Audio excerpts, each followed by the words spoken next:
টাকা দিয়ে সুখ কেনা যায় না, কিন্তু টাকার অভাবে অনেক সুখ হারিয়ে যায়।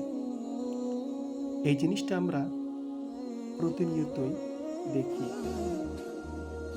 তাই তোমার শরীরে যতদিন শক্তি আছে, টাকা কামাই করে যাও বৈধ পথে, নতুবা তোমার জীবন থেকে তুমি অনেক সুখ হারিয়ে ফেলবে নিমিষেই। তখন তুমি শুধু আফসোস করবে, আর আফসোস করে কোনো লাভ হবে না। তাই যতদিন তোমার শরীরে শক্তি আছে, সামর্থ্য আছে, টাকা কামাই করো এবং এটা বৈধ পথে খরচ করো।